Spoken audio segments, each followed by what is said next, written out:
Today you're watching Mrs. A and Mrs. A tells you that this is the best way to upload to get views.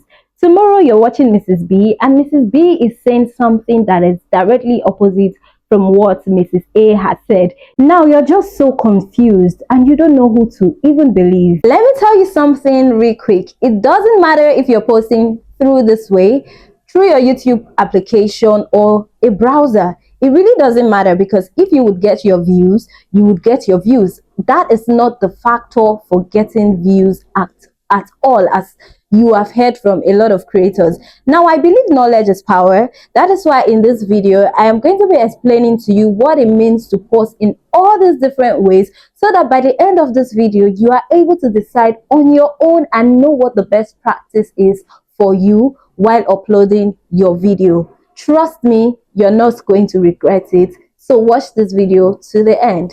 Now let's start with these different ways on which you have to publish your videos. Let's talk about what these different ways means. Now let's start with scheduling your post. What does it mean to schedule your post, and how does this affect your videos? Now, when you schedule your post, the best thing that it does for you is that it gives YouTube enough time to be able to post that video to 4K, which is the highest quality on YouTube. So 4K is the highest quality, and before your video is processed to 4K, it takes about 4 or more hours for your video to get to the highest quality, so that when your viewers are watching your videos, they are able to enjoy your videos in the best resolution. It doesn't mean that if you post your videos other ways, your quality or the quality of your video is so bad, but 4K is just the highest resolution that YouTube uploads your video on, and it will just give it time to be able to get to 4K. And another reason scheduling your video is very good is that it gives YouTube enough time to know what that video is about and be able to show it to the right audience. They would know the people that are interested in that kind of video.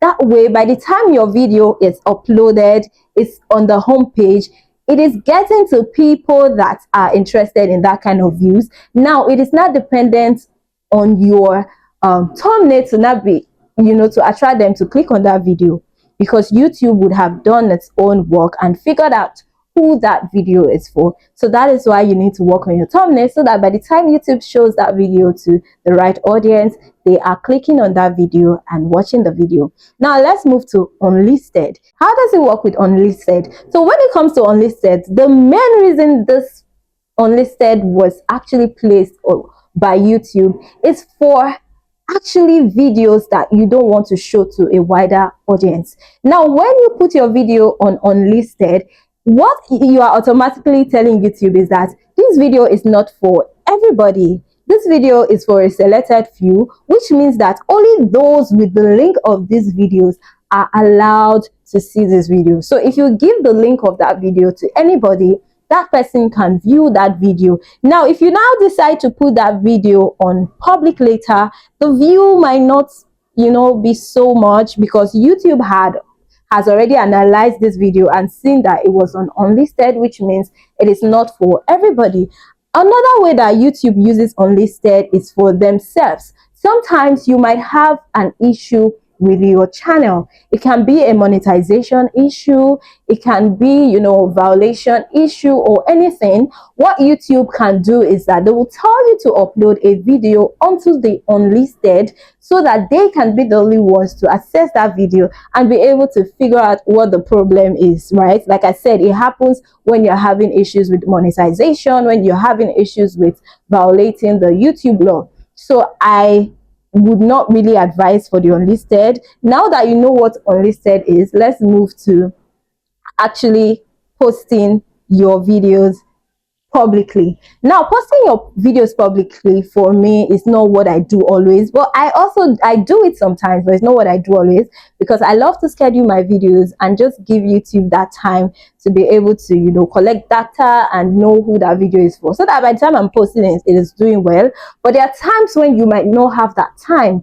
You must have forgotten to schedule, or you just made a video that you quickly need to put out. Now, what public does is that immediately you upload your videos, your subscribers are seeing it. As you are pressing public, your subscribers are seeing it. YouTube might not, immediately have the data of people, to show that video to. They might just show it to your subscribers, but they might not be able to immediately show it to a wider audience outside your subscriber count. But it doesn't mean they would not. It will only maybe take a little amount of time for them to be able to, spread that data across, especially maybe when you have a video that is different from your usual niche and you just want to upload that video to your channel for your audience to see. Now, the best way to actually help YouTube to know what your video is about is by using the tag provided on your upload options. When you're uploading your video, on the different options, you see a place that is provided for you to put tags. So that tag is what helps YouTube to actually know what that video is about, in case you're wondering how YouTube knows, right? So that is one way that YouTube knows what that video is about. Let's talk about why it doesn't really matter whether you're posting through your YouTube application or the browser. Now, if you go into your YouTube application to upload, you will see that you can upload your title, your description. You can choose if your video is for kids or not. You can also do some other things which you can see on the screen. Now, if you go into your browser, you will see that you can do the same here, but there are some other options that you can see here, like video elements. If you go into your video elements, you can see add an end screen. An end screen is actually a video at the end of that you place at the end of your videos to refer your subscribers to, or maybe you want them to see that particular video so that they can decide to watch it after this one that you're currently showing. That is what an end screen means. Then adding a card is just like this, what you can see on my screen. I just put it up here for you guys to see. Let's say I'm talking about a video and I want to make reference to that video so that maybe you can go watch it later. Then I can put an add card. This is also a way to promote your other videos. Now, you can also check if you have a copyright through your browser. If you're uploading through your browser, you would know if you have a copyright or not.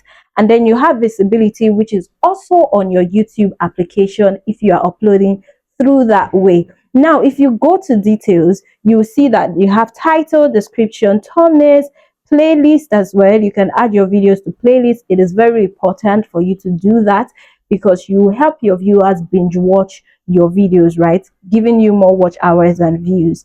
Now, if you click on show more, you can also, choose other things here. You can add your tag, which is also on your YouTube application if you want to.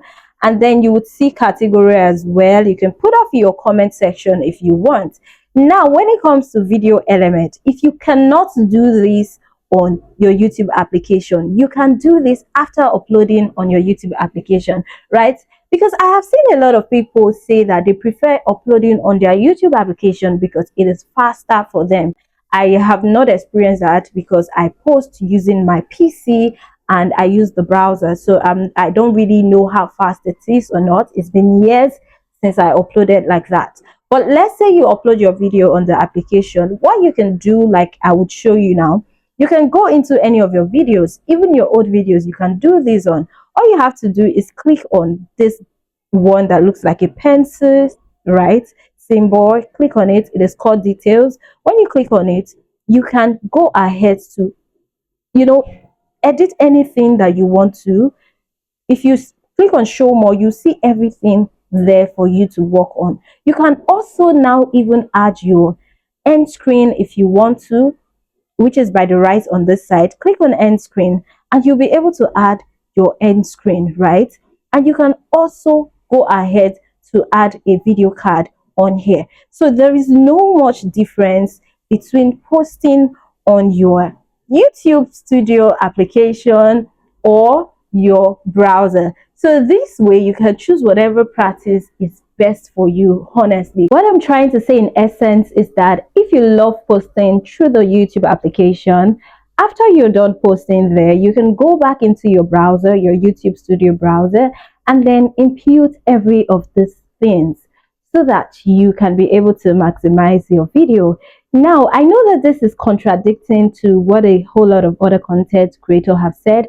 I am not making this video to cause any, issues, but the truth is that the reason I make YouTube videos and is to educate my viewers and make sure that you guys are not confused, because the confusion is now almost a lot.